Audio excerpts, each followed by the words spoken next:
चलिएगा, तो अब यहाँ पे एक इम्पोर्टेंट पॉइंट जो पूछा जाता है औरंगजेब के ऊपर से वो ये है कि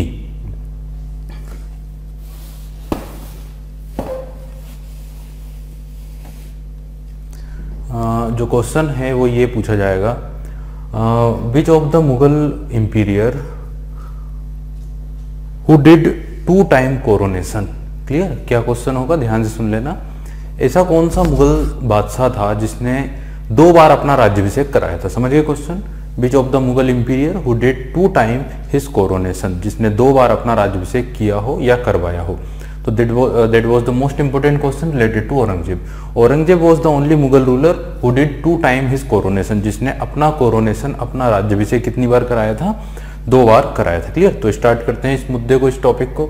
देखिए, आपको सिस्टमेटिकली मैं बता दूं कि वॉर ऑफ सक्सेसर जो हुए थे between the Aurangzeb and his brothers, तो इसमें टोटल ये 4 भाई थे, 4 ब्रदर्स थे, है ना। चारों भाइयों के बीच में जो वॉर ऑफ सक्सेसर हुआ है, इसमें battle of Bahadurpur, Dharmat, सामुग्र and देवराई, है ना। बहादुरपुर, धर्मत, सामुग्र एंड आखिरी में देवराई, ये 4 युद्ध हुए थे, है ना। अब यहाँ पे क्या हुआ कि आफ्टर द बैटल ऑफ सामुग्र का जो युद्ध हुआ वो 29 मई 1658 में लड़ा गया। Clear, between Aurangzeb and Dara Shikoh. In this battle Aurangzeb defeated Dara Shikoh. Samugarh की लड़ाई में औरंगजेब ने हरा दिया किसे, दारा सिको को। Then that time he want to his coronation, उसी समय वो अपना राज्याभिषेक कराना चाह रहा था। क्लियर, तो यहां से स्टार्ट करते हैं। देखिए, अब after defeated Dara Shikoh in the battle of Samugarh, after defeated Dara Shikoh in the battle of Samugarh. Clear, तो यहाँ पे ये मुद्दा हो गया, ये बात हो गई कि किसे हरा देने के बाद, किसे पराजित कर देने के बाद, तो दारा सिको को पराजित कर देने के बाद किस युद्ध की बात हो रही, सामुग्र। तो सामुग्र के युद्ध में पराजित कर देने के बाद, clear, after defeated Dara Shikoh in the battle of Samugarh in 29 मई 1658, 29 मई 1658 की बात है। He already put his old father Imperior under a house arrest. It means कि इन्होंने अपने पिता औरंगजेब को पहले से ही अपने घर के अंदर ही कैद करके रखा था, house arrest, in the fort of Agra, Agra के किले में, in the fort of Agra. Thus he want to crown himself, अब वो खुद ही क्राउन या वो खुद ही बादशाह बनना चाहते थे, but he felt he could not do so legally till his father alive. लेकिन कानूनी तौर पर वो ऐसा करने के योग्य नहीं थे, ऐसा कर नहीं सकते थे। क्यों? क्योंकि उनके पिता अभी क्या थे, जिंदा थे। अब रूल ये बोलता है, शरीयत का कानून ये कहता है कि जब तक आपके पिता जिंदा हैं तब तक आप शासक नहीं बन सकते हैं, ऐसा कुछ रूल जो है इस्लामी कानून ऐसा है। क्लियर, तो कोई प्रॉब्लम तो बहुत बड़ी आ गई है, क्योंकि ये चाहते हैं कि मैं अब अगला बादशाह बन जाऊं, बट लीगली, और चूंकि ये कानून को पे विश्वास भी करते हैं पूरा, है ना, इनका पूरा जो शासन है वो कानून वो पूरा धर्म के हिसाब से ही चलता है, धार्मिक नियमों के हिसाब से। तो अभी बहुत बड़ी प्रॉब्लम यहाँ पे ये फंस गई थी। क्लियर, अब ये तो चाहते थे रूलर बनना और इन्होंने अपने पिता को कैद भी कर लिया था, लेकिन चूंकि कानून के हिसाब से ये बन नहीं सकते थे। अब प्रॉब्लम ये थी कि जो मुख्य काजी, देखिए जो कोरोनेशन होता है ये कौन कराते हैं, काजी लोग कराते हैं, है ना, जो धर्म के जो एक्सपर्ट होते हैं। तो जो चीफ काजी थे, जो मुख्य काजी थे वहां के, उन्होंने साफ तौर पर मना कर दिया था। देखिए, the chief qazi at the court was not prepared to give a decree that it was legal for Aurangzeb to ascend the throne. Clear, तो उन्होंने क्या किया, मना कर दिया था अपनी तरफ से, उन्होंने अपनी परमिशन नहीं दी थी औरंगजेब को गद्दी पर बैठने के लिए। क्लियर, एस्केंड करने के लिए। देन क्या हुआ, इन दिस सिचुएशन फाइनली इनके एक फ्रेंड थे, इनके एक मित्र थे जिनसे इनके अच्छे रिलेशनशिप थे, और वो इनके काजी भी थे। क्लियर, मतलब वो काजी की पोस्ट पर भी थे, और जब ये डेक्कन के गवर्नर थे तब से उन्हें जानते थे। अब डेक्कन के बाद फिर वो गुजरात में भी गए थे, तो गुजरात में वो जो इनके फ्रेंड थे काजी के रूप में, वो गुजरात में काजी की पोस्ट पर अपॉइंट थे।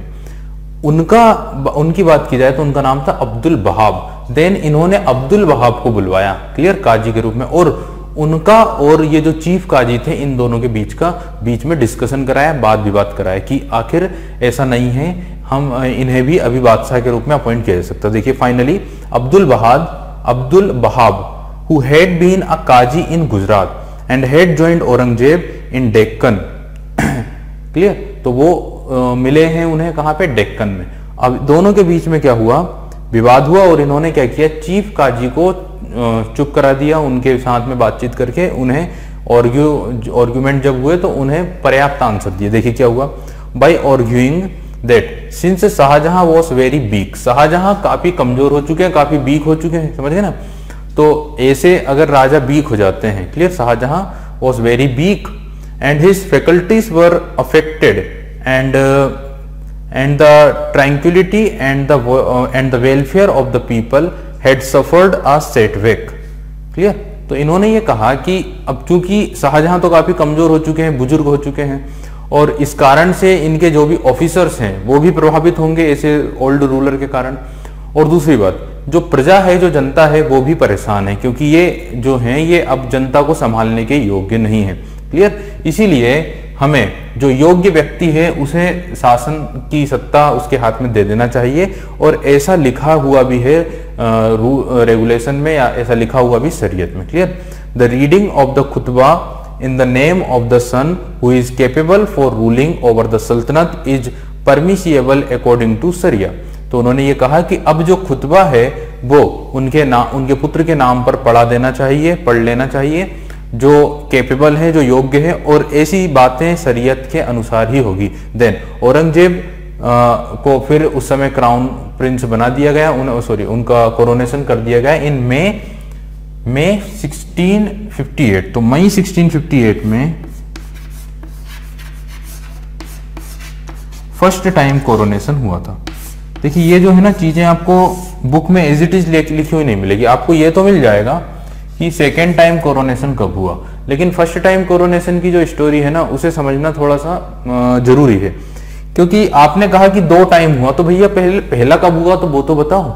आपको ये तो मिल जाएगा कि 2 टाइम हुआ है, अरे 2 तो हुआ है, पर पहला वाला भी तो बताना जरूरी है ना कि फर्स्ट कब हुआ है और उसमें क्या चीजें थी, है ना। तो इसीलिए इंपॉर्टेंट चीज ये है कि फर्स्ट जो हुआ था वो हुआ था इस टाइम पर, है ना, मई 1658 में। और इसमें ये अड़चन आई थी क्योंकि इनके पिता जिंदा थे, और लीगल रूल ये कहता है, इस्लामिक रूल ये कहता है, जब तक पिता जिंदा हो तब तक आप राज्याभिषेक नहीं करा सकते हैं। देन इन्होंने हेल्प ली किसकी, अब्दुल वहाब की, जो गुजरात के काजी थे, उन्हें यहाँ बुलवाया गया।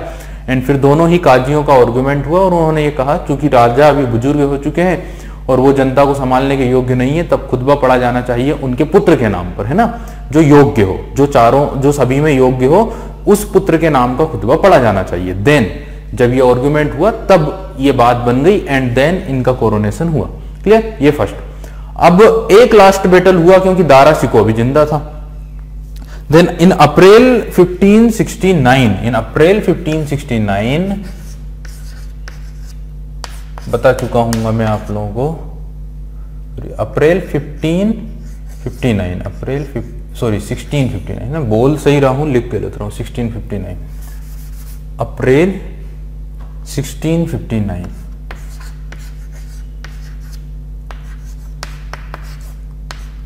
The last successor war that was known as Battle of Devrai. In this battle, he defeated Dara Shikoh and killed him. अपने भाई को हरा दिया और उसकी हत्या भी कर दी और उसको बिहेड कर दिया, उसका जो सिर था वो काट कर शाहजहां के सामने प्रस्तुत किया गया, क्योंकि शाहजहां का सबसे प्रिय पुत्र था और शाहजहां ने उसे सक्सेसर के रूप में अपॉइंट भी कर दिया था। और यहाँ पे इस बात से काफी नाराज चल रहा था कौन, औरंगजेब, क्लियर। तो औरंगजेब ने क्या किया, अपने भाई को हरा दिया, उसकी हत्या कर दी, एंड देन अब उनका हुआ है finally and second time coronation, clear. देखिए Aurangzeb underwent coronation ceremony second time in 13 of June 1659 in Red Fort Delhi. तो यहां से ये क्वेश्चन आपसे पूछा जाएगा कि कौन सा मुगल शासक था जिसने 2 बार अपना राज्याभिषेक कराया था, तो आंसर क्या होगा आपका, औरंगजेब इन 13 of June 1659। एंड फर्स्ट कब हुआ था, फर्स्ट हुआ था मई 1658 और सेकंड हुआ है 13 of June 1659 को। फर्स्ट हुआ था आगरा में एंड सेकंड जो हुआ वो हुआ दिल्ली में। क्लियर। अब मुझे लगता है कि कोई इशू इसमें नहीं रहा होगा इस पॉइंट में, ये चैप्टर में जो है रिलेटेड टू औरंगजेब का कोरोनेस है। क्लियर। चलिएगा, तो औरंगजेब के जीवन की या औरंगजेब की से रिलेटेड कुछ और क्वालिटीज के बारे में बात करते हैं, औरंगजेब की कुछ और विशेषताओं के बारे में बात करते हैं। देखिएगा, unlike his predecessors he did not like luxurious life, यानी अपने पूर्वजों की तरह इसे विलासितापूर्ण जीवन जीना पसंद नहीं था। Clear. He did not like luxurious life, जैसे इनके जो पूर्वज थे प्रीसीडर्स, अगर हम बात करें शाहजहां की या जहांगीर की, जो जिन्होंने एक प्रकार से लग्जीरियस लाइफ जी है ना, तो इस तरह का इनका कोई भी शौक नहीं था, इस तरह के ये बिल्कुल भी नहीं थे। क्लियर।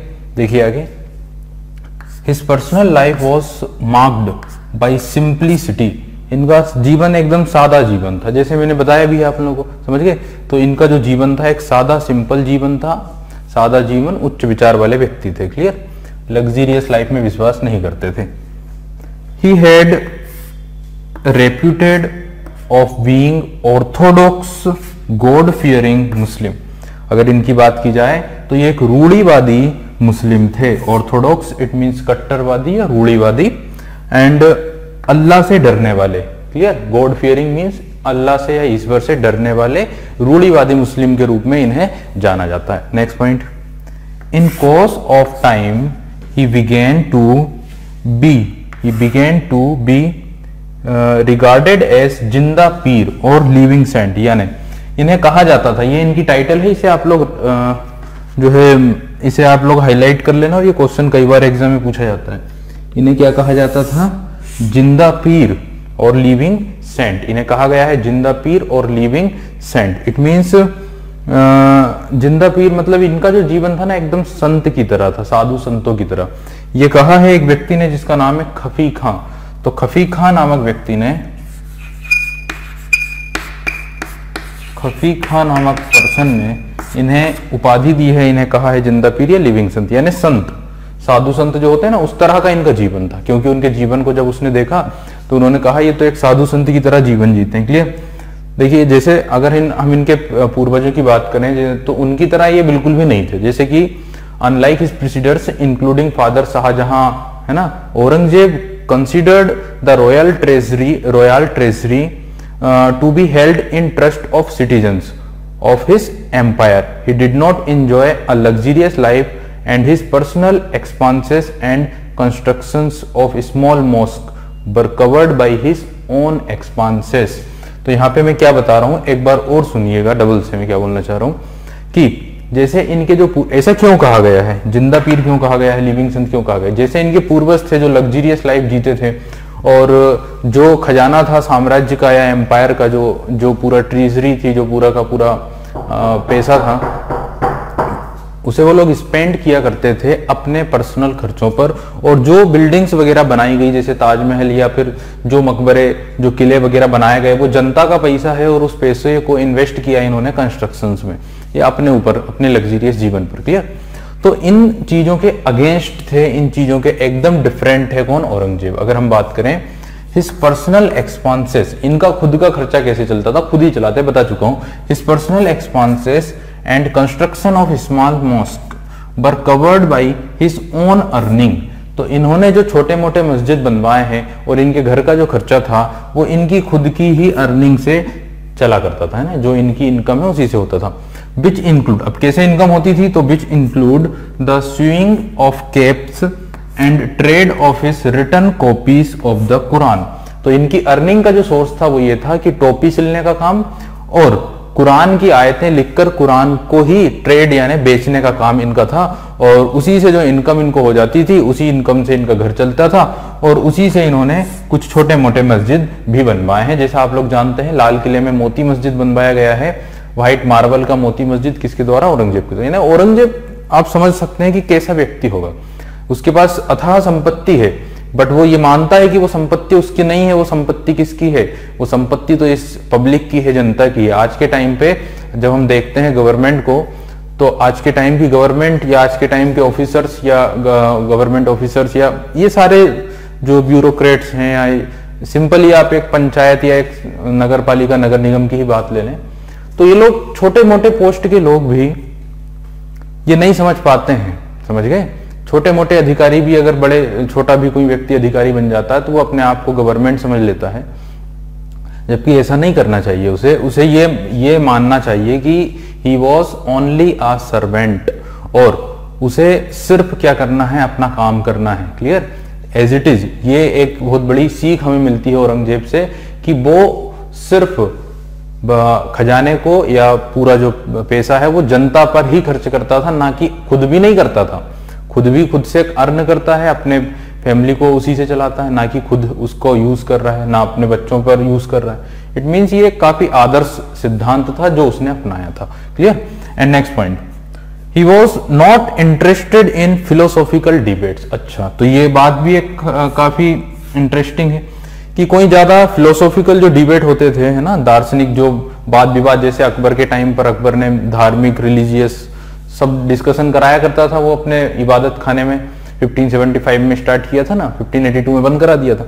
इस तरह का कोई शौक नहीं था इन्हें, इस तरह की कोई आदत नहीं थी कि किसी प्रकार के फिलोसॉफिकल डिबेट्स में ये पड़ जाएं और डिस्कशन इनका चलता रहे। तो इस तरह का कोई भी इन्हें आदत वगैरह नहीं थी, है ना। तो ये क्या नहीं करते थे, बिलीव नहीं करते थे, इंटरेस्टेड नहीं थे इस तरह की डिबेट्स में। लेकिन अगर हम बात करें, he did not debar his sons from dabbling in Sufism, लेकिन साथ ही, है ना, साथ ही इन्होंने अपने पुत्रों को सूफीइज्म अपनाने में या सूफीइज्म के सिद्धांतों को अपनाने में इन्होंने उन्हें रोका नहीं था, उन्हें किसी प्रकार से मना नहीं किया था। क्लियर। तो ये एक विशेषता इनके जीवन की क्या है कि ये नहीं इंटरेस्ट लेते थे किसी प्रकार की वाद विवाद में, किसी चर्चा में, है ना, बट इन्होंने अपने पुत्रों को नहीं रोका, है ना। उनको जैसा उनकी मर्जी थी सूफीज्म में इन्वॉल्व होने की, तो उनके लिए इन्होंने कोई भी डिवार नहीं किया, किसी प्रकार का कोई हैंडिंग नहीं की।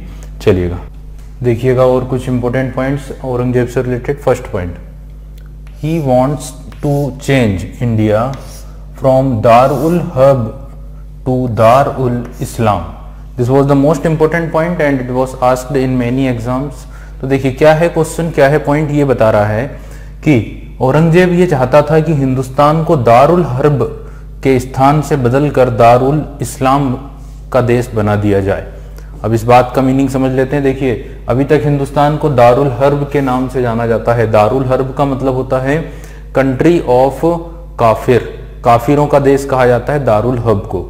बाबर ने जो हिंदुस्तान देखा था, बाबर के बाद अकबर ने जो धार्मिक सौहार्द्रता बनाए रखा है हिंदुस्तान का, है ना, उनके बाद शाहजहां, जहांगीर, तो एक हिंदू देश के रूप में ही हिंदुस्तान को जाना जाता था, चाहे कोई भी मुगल रूलर रूल कर रहा हो। क्लियर। तो दारुल हर्ब की ही इंडिया की क्या थी, इमेज थी अभी तक। बट औरंगजेब एक कट्टर सुन्नी इस्लाम का फॉलोअर है and he wants to India as a darul Islam. तो इसकी जो इच्छा है वो इंडिया को पूरी तरह से, जैसे मैंने पहले ही बताया था, ये भारत को इस्लामिक देश बनाना चाहता था। इट मीन्स दारुल इस्लाम।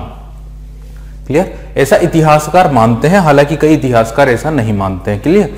क्योंकि अगर ये दारुल इस्लाम चाहता है, इट मीन्स कि ये फोर्सफुली कन्वर्ट कराना चाहेगा इंडियंस, हिंदुओं को किसमें, या दूसरे धर्म के लोगों को किसमें, मुस्लिम्स में। हालांकि इसने फोर्सफुली चेंज भी करवाए, कन्वर्ट भी करवाए, लेकिन उतने लार्ज स्केल पर हमें ऐसे एविडेंस नहीं मिलते हैं, ऐसे इतिहासकारों के सोर्स नहीं है कि उतने स्तर पर जैसा ये चाहता था इंडिया को क्या कन्वर्ट कराना, दारुल इस्लाम। हालांकि इसकी जो पॉलिसी थी, इसके जो रूल्स थे, उसमें ये चीज पूरी तरह से दिखाई देती है कि ये ऐसा चाहता था और इसके लिए इसकी पूरी तैयारी भी थी। क्लियर। बट ना कि फोर्सफुली नहीं चाह रहा था। अब देखते हैं। तो पहला पॉइंट आप लोग समझ में आ गया, दारुल हब की जगह क्या बनाना चाहता, दारुल इस्लाम। ठीक है, हिंदुस्तान को या इंडिया को। नेक्स्ट, औरंगजेब अब इसके लिए क्या करना है, क्या इसकी नीति होगी, क्योंकि शरीयत के अनुसार आपको, आप जहाँ आप उसमें जो रूल्स है ना, उसके अनुसार आपको ऐसा करना ही होता है, या उसमें ऐसे रूल्स लिखे हुए हैं, है ना। तो अब शरीयत के अनुसार ही सारे रूल्स या रेगुलेशंस इनके समय पर चलते हैं, ये बात ध्यान रखना।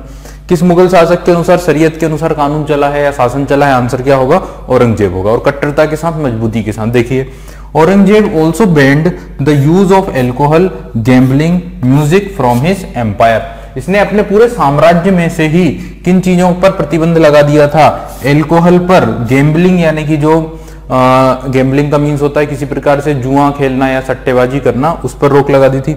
म्यूजिक यानी संगीत पर भी अपने साम्राज्य में रोक लगा दी थी, बंद करवा दिया था। क्लियर। इससे क्या हुआ कि इन्होंने अपने दरबार, अपने कोर्ट से भी संगीतज्ञों को की जो पेंशन थी वो बंद करवा दी थी, उन्हें फ्री कर दिया था। क्लियर। हालांकि औरंगजेब की अगर बात की जाए तो औरंगजेब खुद भी वीणा का वादन किया करता था। Clear. He was also a good singer and he also use veena, तो वीणा का वो यूज करता था। खैर, सबसे पहली बात तो यह है कि एल्कोहल यानी मदिरा, क्योंकि कुरान में या हदीस में इसको पीने का मना किया गया है, सेवन करने का मना किया है। गैम्बलिंग या सट्टेबाजी या जुआखोरी, इनके बारे में मना किया गया है ना। और म्यूजिक या संगीत का मना किया। दैट्स वाई इसने इन सारी चीजों पर प्रतिबंध लगा दिया था। क्लियर। और अपने दरबार से भी, अपने कोर्ट में से भी, है ना, एक तो एम्पायर में और अपना कोर्ट, अपने घर में भी इन्होंने जो रॉयल या शाही जो संगीतज्ञ थे, चित्रकार थे, उन सभी को पेंशन देना बंद कर दिया। तो ये लोग क्या हुआ कि यहाँ से फिर दूसरे दरबारों में चले गए, है ना, दूसरे राजाओं के पास चले गए। तो यहां से क्या होता है, औरंगजेब के शासनकाल से ही जो चित्रकारिता और जो संगीत है उसका मुगलों से क्या होता है, पतन होते जाता है ना। मुगलाई चित्रकारिता, मुगलाई संगीत, इन सारी चीजों का यहाँ से डिमोलाइजेशन होना स्टार्ट हो जाता है। जहांगीर के समय पर चित्रकारिता अपने चरमोत्कर्ष पर थी, बट अब औरंगजेब के टाइम से और शाहजहां के टाइम से ये चीजें जो थी चित्रकारिता, क्योंकि औरंगजेब ने फोकस किया आर्किटेक्चर पर, वास्तुकला पर, तो चित्रकारिता वो भूल गया। हालांकि स्टार्टिंग में वो भी अच्छा चित्रकार था, या उसके ऊपर फोकस किया उसने। अब औरंगजेब के टाइम पर पूरी तरह से जो शाही चित्रकार या शाही जो म्यूजिशियंस थे, संगीतज्ञ थे, उन्हें पूरी तरह से फ्री कर दिया गया। हालांकि अगर हम बात करें तो औरंगजेब ने अपने हरम में संगीत पर रोक नहीं लगाई थी। उनके हरम में संगीत चलता था। ठीक है। अब देखिए यहाँ पे नेक्स्ट पॉइंट अगर हम बात करें यहां से, देखिए अब क्या उसने किया है। ही फॉरबेड द कलमा बीइंग इंस्क्रिप्ट ऑन कॉइन्स। ये एक इंपॉर्टेंट पॉइंट है जो पूछा जाएगा, जैसे कि यहाँ पे ये इंपॉर्टेंट था। अब ये सारे पॉइंट इंपॉर्टेंट है, इसलिए औरंगजेब एक इंपॉर्टेंट टॉपिक है, बता रहा हूं।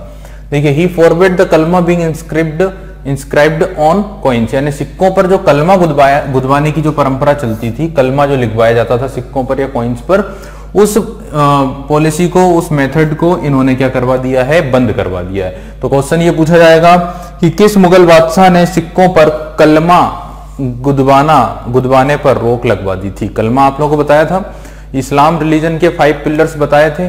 5 पिलर्स होते हैं इस्लाम धर्म में। सबसे पहला ही कलमा था, है ना, कलमा। इसके अलावा हज की यात्रा करना, इसके अलावा जकात देना, है ना, जकात, कलमा, हज की ट्रैवलिंग करना, और जो आपका एक टाइम आता है रमजान के महीने में आपको व्रत करना, है ना, और रमजान के महीने में रोजे रखना, और एक दिन में 5 बार नमाज करना। ये 5 पिलर्स कहे जाते हैं इस्लाम धर्म के। तो कलमा गुदवाया जाता था सिक्कों पर, उस परंपरा को इन्होंने रोक लगा दिया। क्यों लगा दिया? क्योंकि क्या होता, सिक्के जो थे वो खराब हो जाते थे, एक व्यक्ति से दूसरे व्यक्ति के हाथ में जाएंगे और हाथ उतने अच्छे साफ नहीं रहते थे, जिससे कलमा अपवित्र हो जाता है। क्लियर? इस सोच के कारण, इस थिंकिंग के कारण इन्होंने कलमा गुदवाना सिक्कों पर बंद करवा दिया था। ऑब्वियसली हाथ उतने अच्छे नहीं होते हैं, तो कलमा जो एक पवित्र माना गया है इस्लाम धर्म में, वो अशुद्ध हो जाता है ना, या सिक्के नीचे गिर जाते हैं, जमीन पे गिर जाते हैं, धूल में गिर जाते हैं, इससे कलमा अपवित्र हो जाता है। दैट्स वाई इन्होंने सिक्कों पर कलमा गुदवाना बंद करवा दिया। ठीक है। नेक्स्ट इन्होंने क्या किया, he discontinued the festival of Nauroz. Nauroz जो त्योहार था, इसे मनाने पर भी रोक लगवा दी गई, उसे मनाना बंद करवा दिया। ये एक इंपॉर्टेंट पॉइंट है ना, तो ये मोस्ट इंपोर्टेंट पॉइंट से बता रहा हूं। यहाँ पे इन्होंने क्या किया, नौरोज फेस्टिवल जो मनाया जाता था उसे मनाना बंद करवा दिया। अभी नौरोज फेस्टिवल किसने स्टार्ट किया था, बार बार मैं आप लोग बता चुका हूं, Nauroz was started by the Ghiyasuddin Balban. तो गयासुद्दीन बलबन के टाइम से ये जो फेस्टिवल है ये चला करता था। कौन सा? नौरोज। अब नौरोज की अगर बात की जाए, it was considered a Zoroastrian festival. ये एक जरथ्रुस्ट्रियंस का फेस्टिवल था, इट मींस पारसियों का फेस्टिवल था। ये बात तो पता है, ये पारसियों का न्यू ईयर कहा जाता है। नौरोज को पहली बार थोड़ी बता रहा हूँ, पहले बता चुका हूँ। तो इस फेस्टिवल को पारसियों का न्यू ईयर या जरथ्रुस्ट्रियन का मतलब होता है पारसी रिलीजन, उन्हीं का न्यू ईयर कहा जाता है। And it was celebrated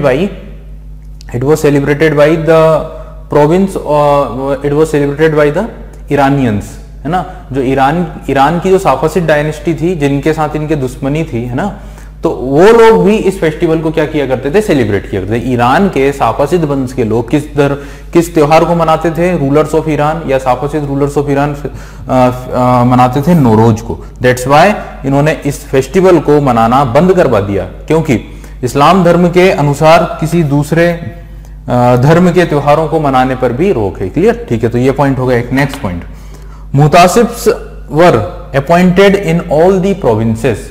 मुतासिब्स were appointed in all the provinces, तो सभी प्रांतों में, सभी राज्यों में किसकी नियुक्ति की जाने लगी, मुतासिबों की। मुतासिबों की नियुक्ति की जाने लगी सभी प्रांतों में, और प्रांत कितने थे, 21 थे। अब ये कौन से ऑफिसर्स थे, ये कौन से अधिकारी थे जिन्हें मुतासिब्स कहा जाता था। क्लियर, सबसे पहले अगर हम बात करें, these officials were asked to see the people lived their life in accordance with the sharia. तो एक बार और पढ़ देता हूं मैं, एक बार और सुनिएगा। These officials were asked to see the people lived their lives in accordance with the sharia. ये वो अधिकारी थे, ये वो ऑफिशियल्स थे जिन्हें कहा गया था कि आपको चेक करना है, आपको इस बात का ध्यान रखना है, क्लियर, कि ये जो लोग हमारे साम्राज्य में रह रहे हैं वो शरिया के नियमों का पालन कर रहे हैं या नहीं कर रहे हैं, यानी शरिया के अनुसार उन्हें जीवन जीना चाहिए, शरिया के अनुसार ही जीवन उनका चलेगा, इस बात का निरीक्षण करना था। और ये निरीक्षण करने के लिए जो ऑफिसर्स अपॉइंट किए गए थे, that officers are known as muhtasibs. तो ध्यान रखिएगा, मुतासिबों की नियुक्ति करने वाला शासक कौन था, औरंगजेब। एज इट इज आप लोगों ने अकबर पढ़ा होगा, अशोक पढ़ा है, सम्राट अशोक। सम्राट अशोक ने भी कुछ ऑफिसर्स अपॉइंट किए थे अपने सिद्धांतों को एक्सपांड करने के लिए, विस्तारित करने के लिए। क्लियर, और उन्हें अधिकारियों को कहा जाता था धम्म महामात्रा। तो धम्म महामात्रा इज ऑल्सो एन ऑफिसर्स या रिलीजियस ऑफिसर्स जो धार्मिक सिद्धांतों को देखते थे, चेक करते थे चल रहे हैं कि नहीं चल रहे हैं। एज इट इज इन्होंने क्या किया, मुतासिबों की नियुक्ति की, जो ये बात चेक करेंगे। कोर्ट सेंसर हैं, धर्म के ऑफिसर्स हैं, जिनका काम होगा कि चेक करना कि लोग इन सिद्धांतों का पालन कर रहे हैं कि नहीं कर रहे हैं। जैसे ये सिद्धांत जो बनाए, जो प्रिंसिपल्स जो बनाए हैं इन्होंने, देखिए, thus it was the business of these officers to see that wine and intoxicants such as bhang were not consumed in the public places। यानी इनका काम क्या था, एक बार और पढ़ देता हूं। It was the business of these officials to see that wine and intoxicants such as bhang were not consumed in public places। It means public place में कहीं भांग का कंजम्पशन तो नहीं हो रहा है, या नशीले पदार्थों का यूज तो नहीं किया जा रहा है, उसे लोग यूज नहीं कर रहे हैं, कंज्यूम तो नहीं कर रहे हैं। इस चीज को देखना, इस चीज को निरीक्षण, इस चीज का निरीक्षण करना ही काम था किसका, इन ऑफिसर्स का। क्लियर, और भी जैसे गैम्बलिंग है या इस तरह की जो चीजें हैं जिनके ऊपर रोक लगाई गई है शरीयत में, उन चीजों को निरीक्षण करना, उन चीजों को चेक करना, और अगर ऐसा किया जा रहा है तो उसके लिए लोगों को पर्टिकुलर दंड देना, उन्हें बंद करवाना। क्लियर, यहां पे लेकिन साथ में ये भी इंस्ट्रक्शन था मुतासिबों को, that these officers were instructed not to interfere in the private life of the citizen. तो इन्हें नागरिकों के निजी जीवन में इंटरफेयर करने के लिए मनाही थी, है ना। तो निजी जीवन में आपको इंटरफेयर नहीं करना, जो व्यक्ति जो काम कर रहा है, हिंदू है, मुस्लिम है, वो अपना काम करता रहेगा। इफ यू सी, इफ यदि इन्होंने कहीं पर देखा है, कहीं पर अगर ऐसा पाया है कि कोई लोग अगर या पब्लिक अगर इस तरह की एक्टिविटी कर रही है जो रूल्स के अगेंस्ट है, तो ही आपको इंटरफेयर करना है।